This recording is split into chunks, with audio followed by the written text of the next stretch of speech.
3 करोड़ से ज्यादा वक्फ प्रॉपर्टीज है जिनकी टोटल वैल्यू 3 लाख करोड़ नहीं, 5 लाख करोड़ नहीं, बल्कि 9 लाख करोड़ रुपए है।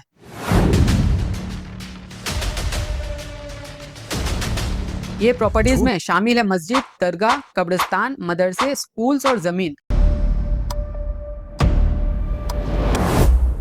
और 2024 में गवर्नमेंट ने एक ऐसा बिल पास किया जो इस पूरी प्रॉपर्टीज का फ्यूचर हमेशा के लिए बदल सकती है। कुछ लोग कहते हैं ये एक जरूरी सुधार था, कुछ लोग कहते हैं ये एक समुदाय के अधिकारों पर सीधा प्रहार था, और दोनों पक्ष अपनी अपनी दलील के साथ खड़े हैं। तो सवाल ये है कि सच कहाँ है? आज हम उसी सच को ढूंढने की कोशिश करेंगे, बिना किसी पक्षपात के, बिना किसी एजेंडा के, सिर्फ तथ्यों के आधार पे। सो हेलो दोस्तों, वेलकम बैक टू असली मुद्दा। आज की वीडियो में हम समझेंगे वक्फ होता क्या है और ये प्रॉपर्टी सिस्टम कहाँ से आया, वक्फ अमेंडमेंट बिल 2024 में एग्जैक्टली बदला क्या, गवर्नमेंट क्यों कहती है ये जरूरी था और मुस्लिम्स क्यों कहते हैं ये उनके लिए खतरनाक है, और डाटा और लॉ की रोशनी में सच क्या निकलता है। हम किसी के तरफ नहीं है, ना बीजेपी की ना ऑपोजिशन की। तो अगर आप सच में समझना चाहते हैं तो ये वीडियो पूरी देखो, और अगर अब तक सब्सक्राइब नहीं किया तो सब्सक्राइब का बटन जरूर दबा दो। पहले समझते हैं वक्फ होता क्या है। वक्फ एक अरबिक वर्ड है जिसका मतलब होता है रोकना या डेडिकेट करना। इस्लामिक ट्रेडिशन में अगर कोई मुस्लिम अपनी प्रॉपर्टी, जमीन, मकान अल्लाह के नाम पर परमानेंटली डेडिकेट कर दे तो वो प्रॉपर्टी वक्फ बन जाती है। फिर ये प्रॉपर्टी ना सेल हो सकती है, ना उसे मॉर्गेज किया जा सकता है।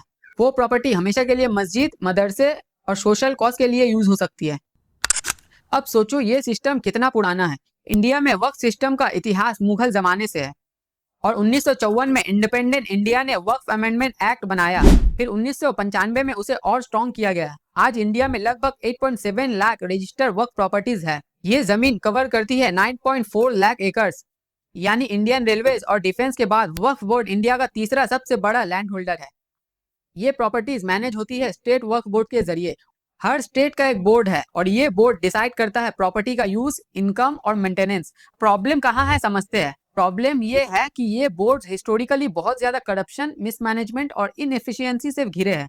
कुछ बोर्ड्स में जमीन इंक्रोच हो गई है, कुछ में रिकॉर्ड्स एग्जिस्ट ही नहीं करते, और कई जगह प्रॉपर्टी का कोई फायदा कम्युनिटी को पहुंचा ही नहीं।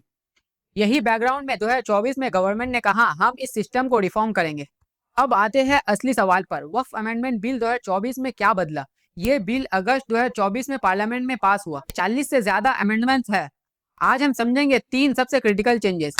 Change number 1, collector survey power. पहले वक्फ बोर्ड खुद डिसाइड करता था कौन सी प्रॉपर्टी वक्फ है, उसका फैसला फाइनल होता था। और नई लॉ में अगर कोई भी प्रॉपर्टी वक्फ क्लेम की जाए तो पहले डिस्ट्रिक्ट कलेक्टर इन्वेस्टिगेट करेगा। जब तक इन्वेस्टिगेशन चल रही है प्रॉपर्टी का स्टेटस सस्पेंडेड रहेगा। गवर्नमेंट का तर्क, ये इंक्रोचमेंट रोकने के लिए जरूरी है। क्रिटिक्स का तर्क, कलेक्टर गवर्नमेंट एम्प्लॉय है, इसका मतलब गवर्नमेंट डायरेक्टली मुस्लिम प्रॉपर्टीज का कंट्रोल ले रही है। Change number 2, non Muslims members in Waqf board. पहले वक्फ बोर्ड में सिर्फ मुस्लिम्स होते थे। नई लॉ में सेंट्रल वक्फ काउंसिल और स्टेट वक्फ बोर्ड में अब नॉन मुस्लिम्स भी मेंबर हो सकते हैं। 2 नॉन मुस्लिम मेंबर्स मैंडेटरी कर दिए गए हैं। गवर्नमेंट का तर्क, ट्रांसपेरेंसी और अकाउंटेबिलिटी के लिए डाइवर्सिटी जरूरी है। क्रिटिक्स का तर्क, कोई हिंदू बोर्ड में नॉन हिंदू मेंबर नहीं होते, चर्च या टेंपल ट्रस्ट में नॉन क्रिश्चियन या नॉन हिंदू नहीं होते, तो सिर्फ मुस्लिम इंस्टीट्यूशन में ये रूल क्यों। Change number 3, Waqf by user clause हटाया। ये सबसे कंट्रोवर्शियल चेंज है।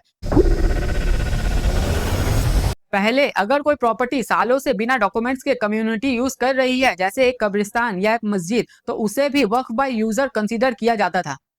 मतलब यूज ही प्रूफ था ओनरशिप का। नई लॉ में ये क्लॉज हटाया गया, अब सिर्फ डॉक्यूमेंटेड प्रॉपर्टीज वक्फ है। प्रैक्टिकल इम्पैक्ट, हजारों मस्जिद, कब्रिस्तान और दरगाह जिनके पास कॉलोनियल इरा के डॉक्यूमेंट नहीं है, उनका वक्फ स्टेटस खत्म हो सकता है। ये तो सिर्फ 3 चेंजेस है, 40 और है, लेकिन ये 3 सबसे ज्यादा डिस्कस्ड है। और अब आते हैं दोनों तरफ की आर्ग्यूमेंट सुनने। गवर्नमेंट और बीजेपी का आर्ग्यूमेंट। पहला, वक्फ बोर्ड करप्ट है। गवर्नमेंट ने पार्लियामेंट में डाटा दिया कि 1000 ऑफ वक्फ प्रॉपर्टीज इंक्रोच्ड है, रिकॉर्ड्स मिसिंग है और करोड़ों का रेवेन्यू कलेक्ट ही नहीं हो रहा। दूसरा, ये बिल मुस्लिम वुमेन्स के लिए भी लाया गया।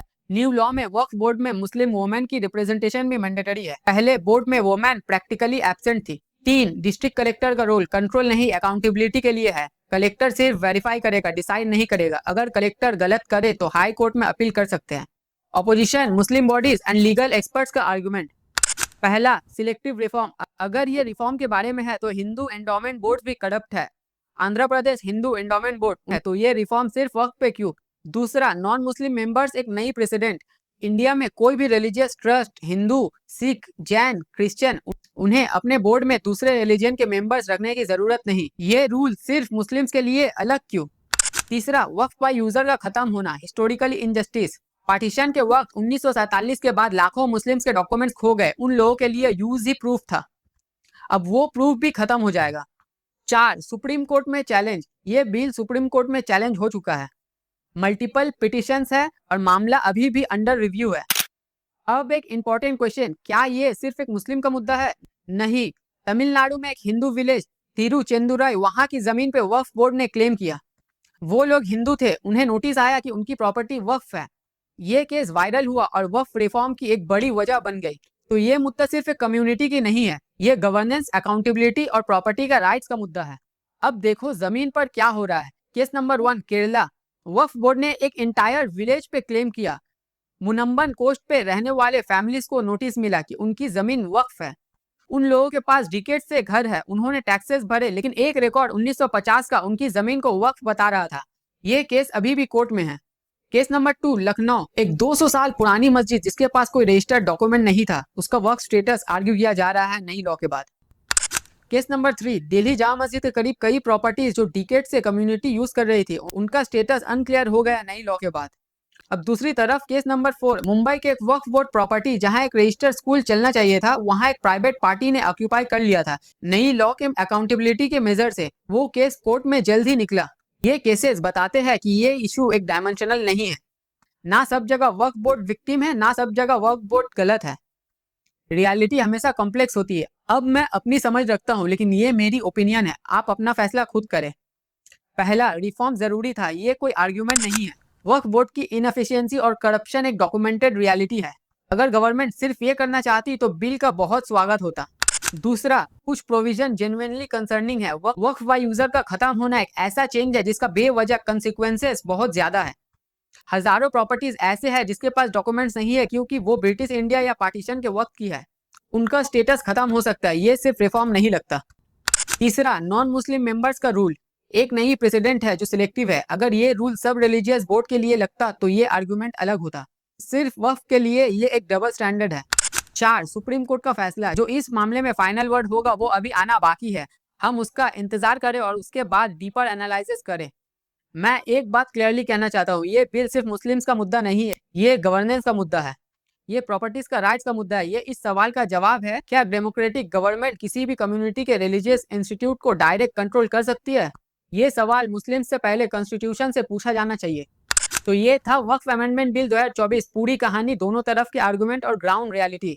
अब कमेंट में लिखो रिफॉर्म अगर आपको लगता है ये बिल जरूरी था, या कंसर्न अगर आपको लगता है ये बिल खतरनाक है। अगर आप चाहते हो कि दोनों ही लिखना तो वो भी बताओ क्यों। मुझे जेन्युइनली आपकी सोच सुननी है। अगर ये वीडियो आपको इन्फॉर्मेटिव लगी तो प्लीज शेयर करें उन लोगों के साथ जो इस टॉपिक पर कंफ्यूज्ड है। कंफ्यूजन को क्लैरिटी में बदलना, यही है असली मुद्दा का काम। सब्सक्राइब करो और बेल आइकन दबाओ क्योंकि अगली वीडियो में हम बात करेंगे इंडियन मुस्लिम की पॉपुलेशन, सच क्या है, प्रोपेगेंडा क्या है। मिलते हैं नेक्स्ट वीडियो में। जय हिंद।